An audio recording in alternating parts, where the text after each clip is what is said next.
Today's gospel passage has particular meaning for myself and my own journey in following the Lord.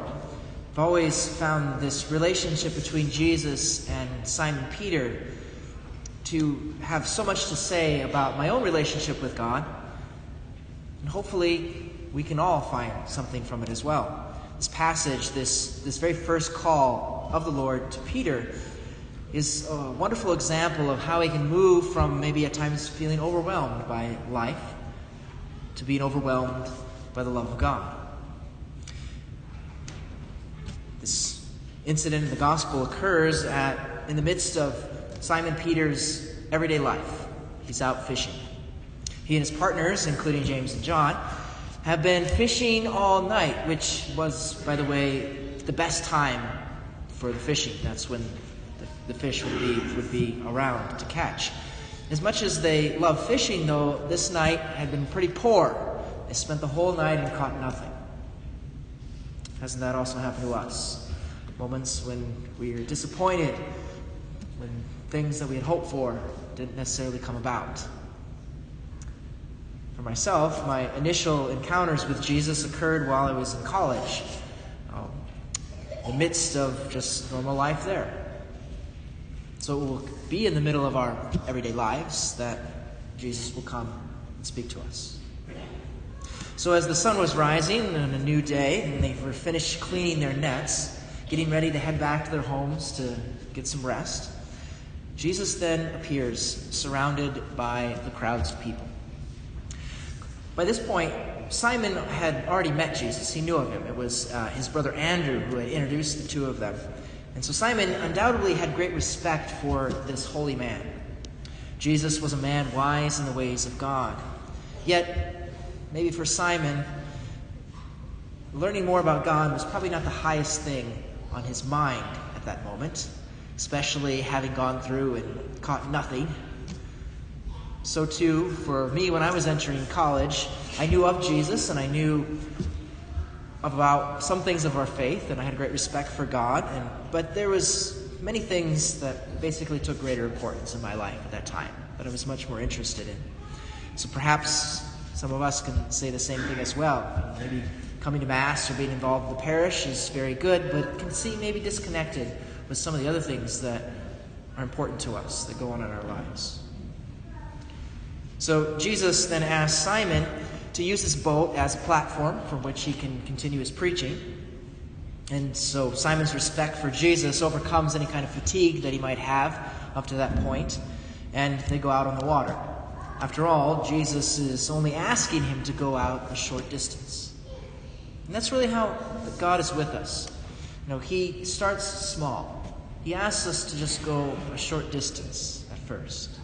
For myself, it was through a small crowd of Christian friends in college that Jesus first invited me to put out a short distance with him.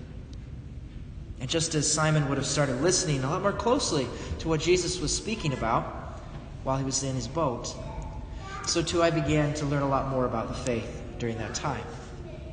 And maybe you can also think of moments where Jesus has given that gentle invitation for you to put out into the shallow water at first. After a while, then, Jesus turns to Peter and says to him, "Put out into deep water and lower your nets for a catch."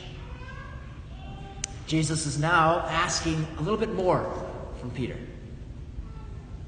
We can think about how this would have sounded to Simon.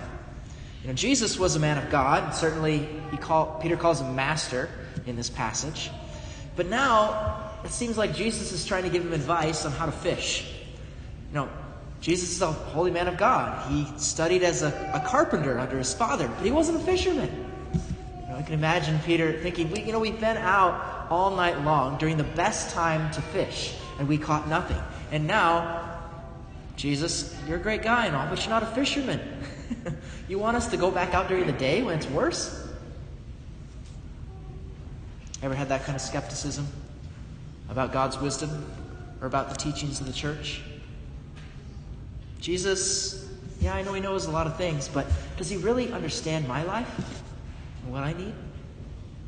During college, I had thoughts that maybe God was calling me to try the seminary out, But I really didn't know for sure, and I had everything up to that point was preparing me to go to grad school, and so I had ideas for my own future. But still, I couldn't ignore this kind of voice that was asking me to put out into the deep. Fortunately, in this passage, Simon has enough faith, enough trust in the Lord to go ahead and lower the nets. Even if our faith is weak, do we trust the Lord enough to say, all right, God, if you say so, I guess I'll try, even if I'm not sure. And that was basically my response too. I don't know, God, if you want me to be a priest, but I'll try it out. My guess is probably you don't want me to be a priest, but I'll try it. Maybe you've had those moments too, when Jesus has asked something maybe a little bit more of you. You're not sure, but maybe you have enough trust to say, okay, Lord, I'll try. Then, when Simon does this, the miraculous happens.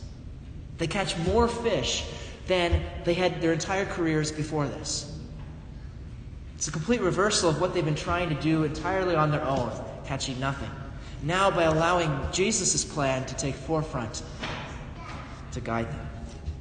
And I discovered the same kind of thing in my time in the seminary. A peace and grace from God that I'd never experienced before. I'm sure there's many of you who've had similar kinds of experiences, that even when our faith might be feeble, that there's enough there for God to work miraculous things in our lives. Now, of course, following Jesus is going to be difficult at times. Even though in the gospel they catch this huge amount of fish, it ends up being to the point of their boats almost sinking. So the same thing for us, that more that Jesus is going to ask of us. It's going to be very good for our lives, but it's also going to be challenging. It's going to be challenging.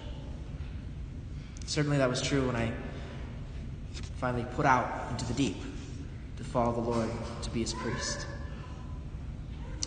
In this moment, Simon Peter is quite humbled. He's sorry for his lack of faith, his partial faith. Depart from me, Lord, for I am a sinful man.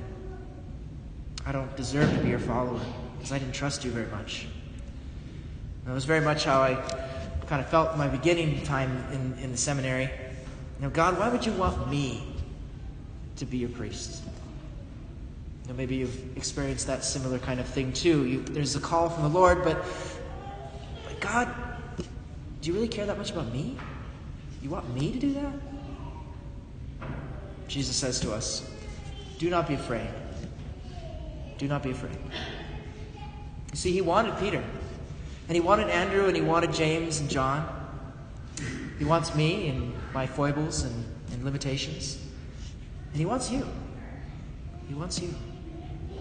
So do not be afraid. Peter and the others were willing at that point then to leave their nets, to leave their ways of thinking and doing things, and to follow the Lord. Jesus, every day, gives us that opportunity to choose to follow him as well. He's ready to meet us, to call us, to ask us first to put out that short distance, and then, when he deems it ready, to ask us to go out into deep water. To move in our lives from being overwhelmed at times from the struggles of life to being overwhelmed by the love of God. So do not be afraid. Follow him.